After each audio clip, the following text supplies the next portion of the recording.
una maestra de química 2 horas, después iba a otra escuela a enseñar 2 horas de biología, después fue a otra escuela.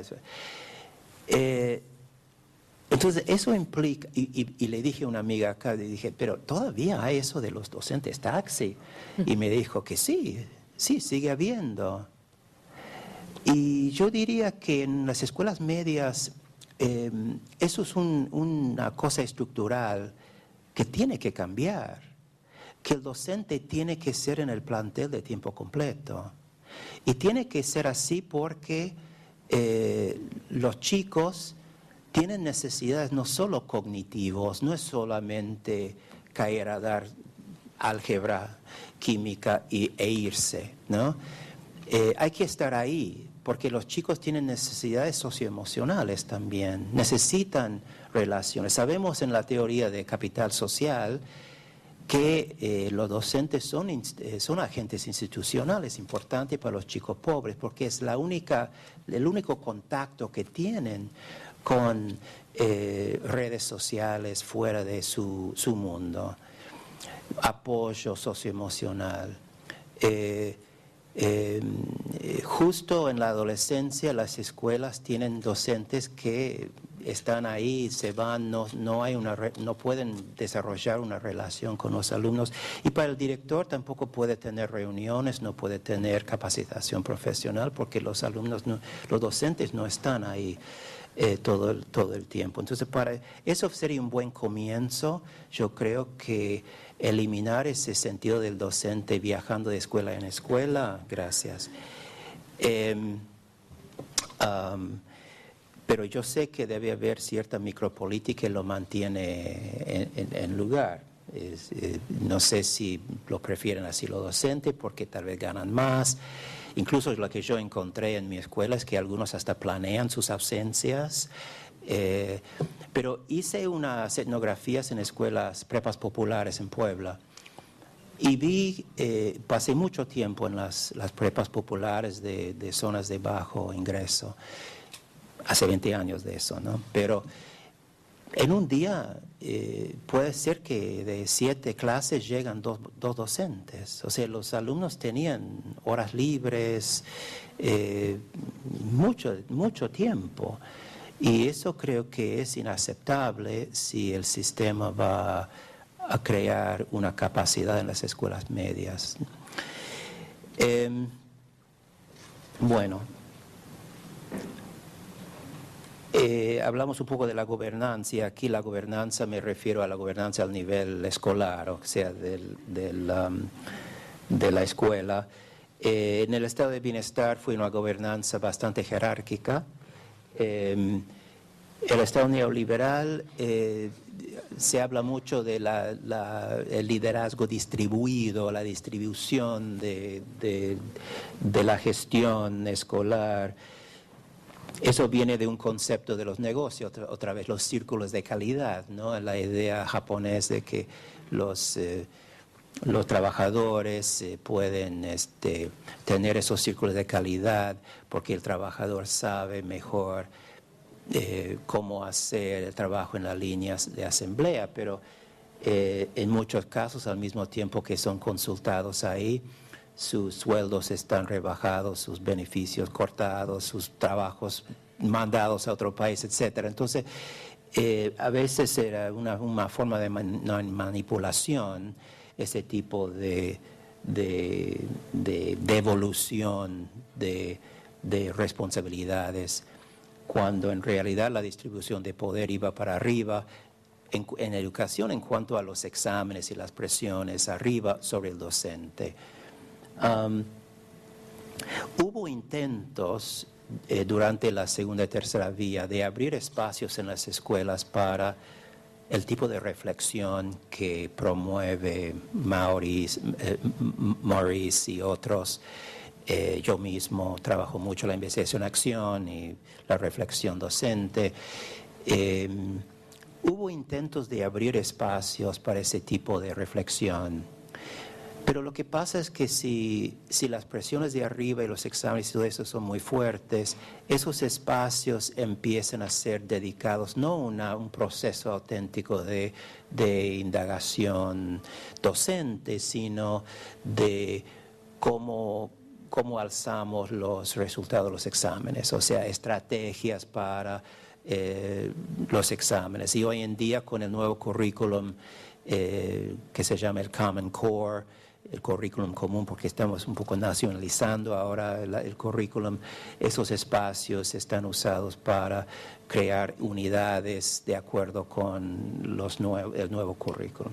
O sea, esos espacios que deben ser lugares auténticos para los docentes, hacer reflexión sobre su práctica en colaboración, difícilmente llegan a tener esa característica. Hay algunas excepciones, pero yo creo que en una escuela donde realmente hay una cultura auténtica, se podría lograr grupos de estudio docente donde realmente empiecen a recoger datos sobre la escuela en una forma auténtica. Una anécdota muy rápida, un ejemplo de cómo esto puede funcionar en una escuela en Nuevo México donde estudié,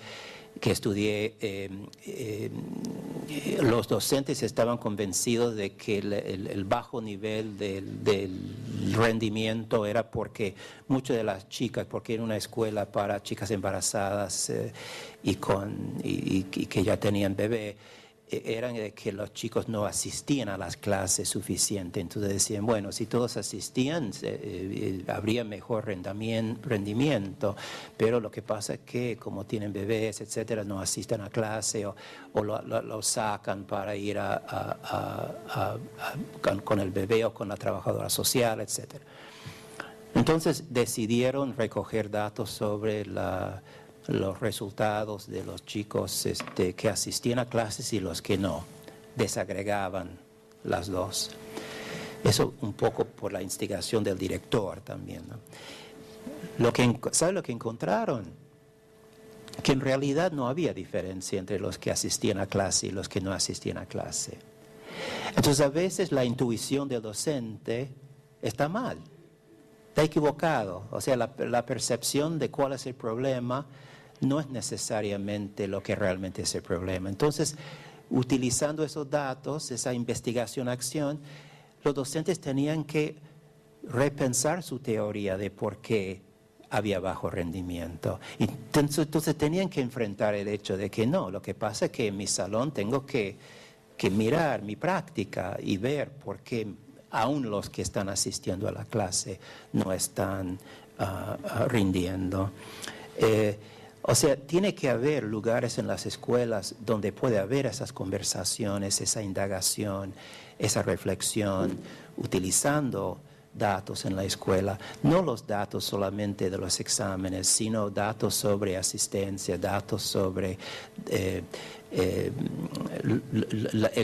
salón de clase, datos como cómo se utiliza el tiempo en las escuelas, cuánto tiempo los chicos están en una sala de detención, por ejemplo, cuáles son las formas de disciplina que uno ejerce en la escuela, etcétera. Todos esos problemas, cuando los docentes los pueden conversar y debatir entre ellos, así va progresando la escuela, así se va creando una cultura auténtica dentro de la escuela. La cuarta vía sería una democración, una especie de rendición de cuentas horizontal, ¿no? Desde la comunidad. En lugar de la rendición de cuentas, no tiene que ser necesariamente de abajo para arriba, puede ser horizontal. Hay grupos, Obama mismo fue un organizador de comunidades, ¿no? Y muchas de las organizaciones de comunidades están empezando a organizar por la escuela. Antes siempre eran cuestiones de vivienda o cuestiones de salud, etc. Ahora las comunidades están organizando para decir, mira, hay que mejorar la escuela, ¿no? Los mismos sindicatos están empezando a tomar más responsabilidad en ese sentido también. la pedagogía, de una pedagogía de carencias, y aquí más o menos lo que dijo Silvia Schmelkes el otro día, ¿no? Cómo pensamos en una pedagogía que reconoce los recursos que el alumno trae a la sala, no tanto de idioma y de cultura, sino también sabemos que los chicos pobres ya vienen a la escuela con muchos recursos, o sea, muchos ya están trabajando, ya saben hacer cambio, lavan los platos, saben los colores, saben los tamaños, o sea, podemos construir sobre lo que el alumno trae a la escuela. Bueno, podría entrar en más detalle, pero ya se me va acabando el tiempo. La evaluación docente, que es un tema muy importante ahora, del estado de bienestar tuvimos una supervisión, inspección interna, Estado neoliberal, evaluación por resultados, por exámenes. Ahora, quiero hablar un poco de una forma nueva de repensar la evaluación docente con la participación de los gremios. Hay varios distritos en Estados Unidos, San Francisco, Toledo, en Maryland hay algunos, que están experimentando con la evaluación por pares de los docentes, o sea, un docente que se ocupa de hacer la evaluación de otros docentes, pero después van frente a un panel compuesto de oficiales de distrito escolar y oficiales de sindicato. Entonces, el sindicato y el distrito están colaborando en la evaluación docente, porque muchas veces los directores les echan la culpa a los sindicatos, los gremios, de que, bueno, los gremios protegen a los docentes malos, no se puede echar un docente porque lo va a defender el gremio. O sea, se echa el cupo del gremio de todo, ¿no? Si solo pudiéramos eliminar a los gremios, todo estaría magnífico, ¿no? Y aquí hay algunos, en lugar de pelear, están colaborando, el gremio, el distrito, en la evaluación docente, y están teniendo muy buenos resultados, porque primero que le da al docente el tiempo que necesita para mejorar, o sea, lo que llamamos en inglés el due process, o sea, el proceso que tiene que dar. Y si el docente no responde, hay una forma de sacarlo, de decirle, bueno, a lo mejor te conviene ser mecánico o otra cosa, pero como docente no sirve. Pero hay un proceso para evaluar con la participación del sindicato. Y hablando de los sindicatos, en Chicago termino con un ejemplo de cómo los sindicatos, yo creo que el próximo panel es sobre los gremios, cómo los gremios están cambiando y empezando a participar en las reformas educativas. En Chicago no había habido huelga docente en 25 años. Y ustedes acá saben que cuando hay huelga muchas veces le acusan a los docentes de cómo pueden hacer huelga, los chicos necesitan la escuela, los padres que van a hacer los padres con sus chicos, etc. O sea, toda una crítica a los docentes. En Chicago hubo un grupo de docentes del grassroots que derrocaron los líderes del sindicato, que eran líderes bastante burócratas, bastante tradicionales. Y los nuevos líderes del sindicato, Karen Lewis, acá tengo estos son la mesa directiva se llaman Caucus of Rank and File Educators Core, que tomaron por elecciones del sindicato, y ellos tenían la idea de que tenemos que trabajar con las comunidades. Y empezaban a trabajar todos los docentes del sindicato creando relaciones con las comunidades. Hubo un intento de crear mayor conciencia en las comunidades de defender a sus escuelas públicas. Y cuando hubo la huelga, hubo mucho apoyo de las comunidades pobres. O sea, a pesar del problema de los padres, de dónde voy a poner mis chicos, etcétera, apoyaban a la huelga. Claro, no sé si hubiera seguido, era una semana y media, no sé si hubiera seguido hasta un mes, 2 meses, cuánto apoyo hubieran tenido, pero por lo menos están repensando esa idea de que el gremio tiene que participar no solo en las comunidades, porque muchos docentes vienen a una escuela en una zona pobre y llegan y se van después del día y no saben nada de la comunidad donde trabajan. Entonces están empezando a cambiar esa idea y están empezando a también insistir en tener un rol en la reforma educativa.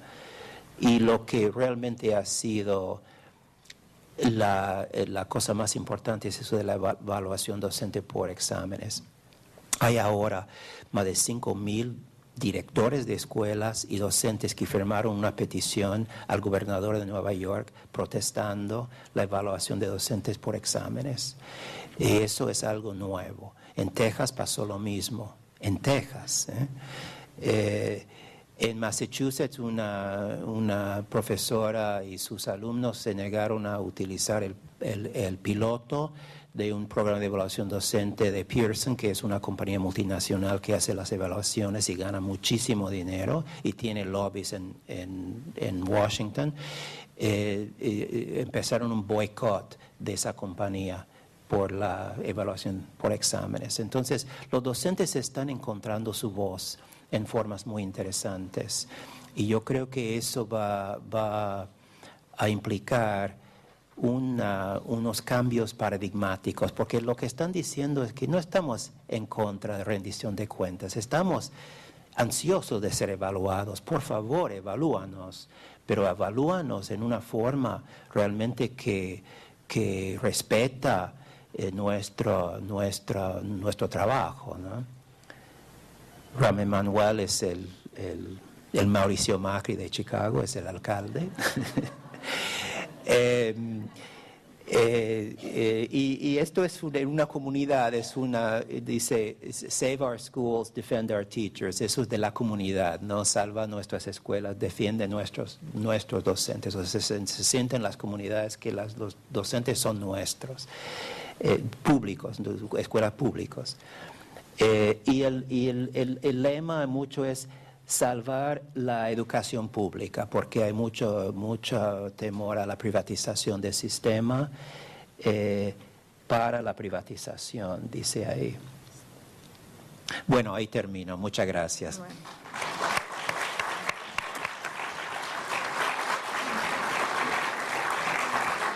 Bueno, muchas gracias. Hay infinidad de preguntas, de comentarios que vienen a través de Twitter y a través del sitio. Yo estaba tratando de poder, de alguna manera, nuclear en relación a algunas temáticas y veía que hay un grupo de comentarios y de preguntas que tienen que ver con cómo fortalecer o cómo impactaría en la formación docente, ¿no? Cómo se haría desde la formación docente para poder contribuir a la construcción de esta cuarta vía. O en términos, ¿en qué cambios habría que introducir desde la formación docente para que los docentes puedan funcionar y construir esta cuarta vía que usted está proponiendo? Esa es una. La otra es, refiere... No me confunde con otra. Bueno, vamos por eso.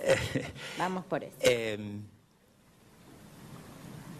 Bueno, la formación docente no es mi área de especialización, pero voy a intentar.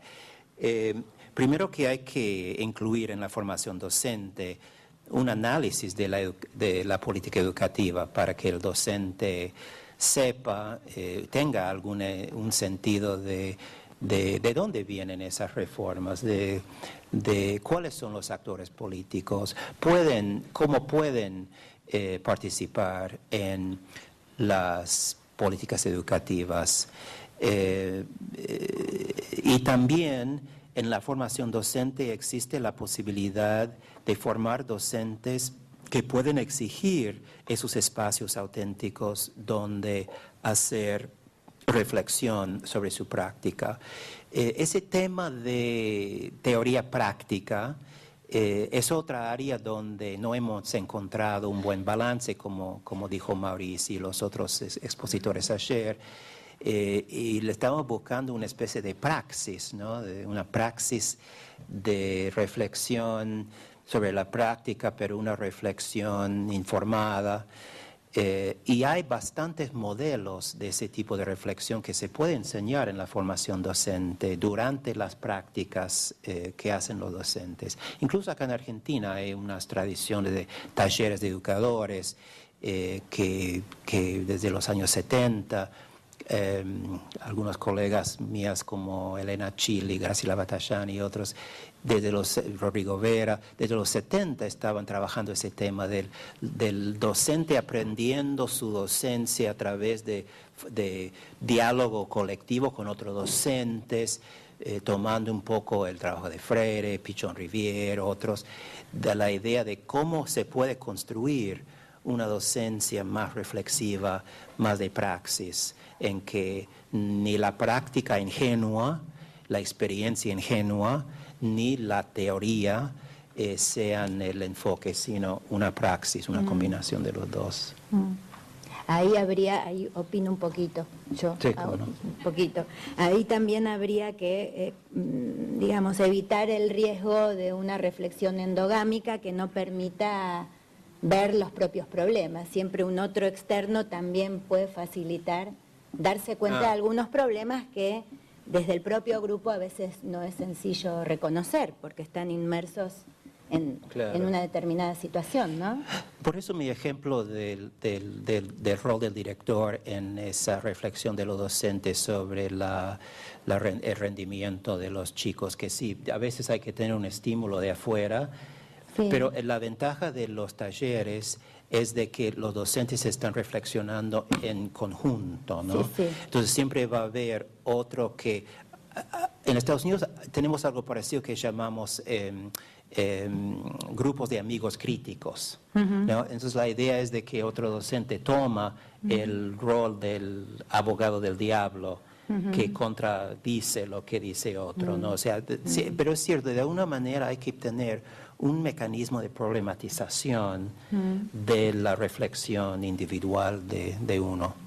Sí, para la toma de conciencia del problema, ¿no? Porque no siempre desde uno mismo desde su propio lugar tiene la posibilidad de mirarlo, ¿no? Claro. Entonces, ese trabajo al que usted aludía de los talleres de educadores que se hicieron acá en los 70, 80 con Rodrigo Vera y a través de la Escuela de Psicología Social de Pichon Rivière, bueno, también fueron como repensados, ¿no? Porque también se veía que era muy difícil que los docentes solos, en la paridad, sin un externo que los ayudara a mirar, pudieran tomar conciencia de algunos de los problemas. Pero tenían facilitadores de afuera, me parece, sí. ¿no? Bueno, entonces, acá tenemos una pregunta del público. Dice, voy a ver si puedo entender la letra. Los estudiantes secundarios chilenos agrupados en la ACES están pidiendo un control local comunitario del currículum. ¿Cuán flexible puede ser el currículum en escuelas participativas? ¿Cuál es el límite de la participación de las comunidades escolares en la gestión del currículum? Sí. Sí, bueno, no hay que ir hasta Chile, porque acá en Argentina hay 55 escuelas tomadas técnicas, porque los chicos quieren participación en el currículum. Imagínense que los estudiantes se ocupen, que quieren participación en el currículum.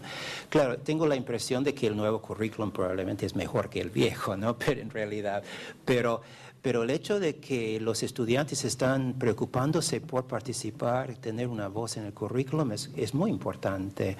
Ahora, ¿hasta qué punto ellos deberían determinar el currículum? No sé, pero que estén en la mesa, que tengan una perspectiva en la mesa, creo que es importantísimo. Y yo creo que en ese caso muchas veces nosotros empezamos a hacer cosas sin consultar, y es bueno que nos llamen la atención los estudiantes. En Chile ya la cosa es mucho más un movimiento social, ¿no? que cuestiona todo el paradigma privatizadora de las escuelas y el hecho de que las universidades públicas tienen el mismo costo casi que las privadas, entonces ya las familias están sufriendo unas deudas enormes simplemente para mandar sus hijos a las universidades.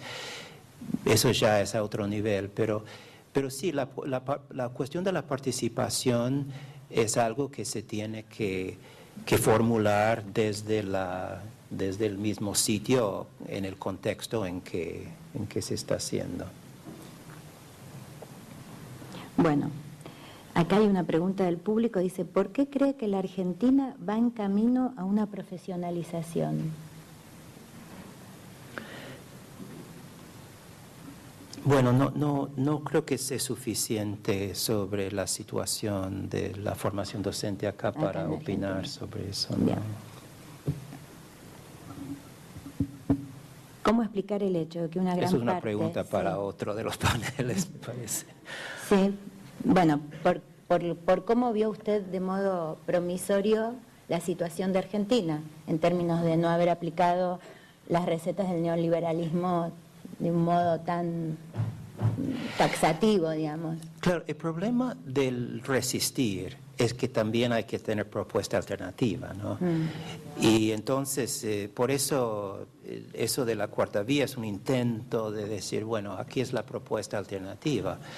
Y creo que de lo que escuché ayer en el panel, que la idea de crear un Instituto Nacional de Formación Docente es un buen comienzo en pensar en, como dijo, hay muchas cosas que ocurren que en muchos lugares, pero no hay una coherencia en la formación docente. Creo que es una oportunidad de repensar la profesión, pero no sé suficientemente de los detalles como para opinar. Bueno, tenemos muchas más preguntas, pero lamentablemente el tiempo se nos está acabando, porque empezamos un poquito más tarde también y tenemos que respetar los horarios de los participantes que están también conectándose a través de Internet. Bueno, le agradecemos mucho. Muchas gracias. Su participación.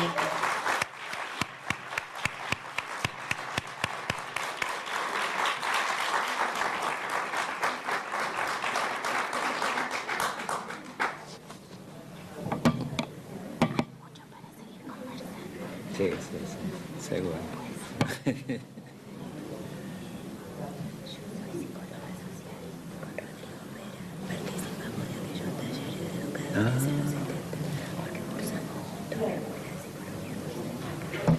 bueno.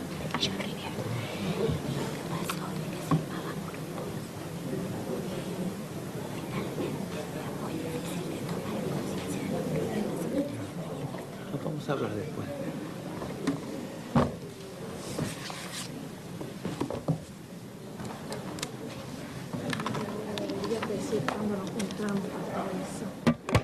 ¿A qué hora? ¿Sí? 10 minutos. Sí, a las 11. A las 11 entonces nos volvemos a juntar.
ghost of light. I've lived too long. I'd die for you inside this song, the sweetest death that I can dream, like petals flowing down a stream that turn to blood as they dissolve, and it's around you I revolve.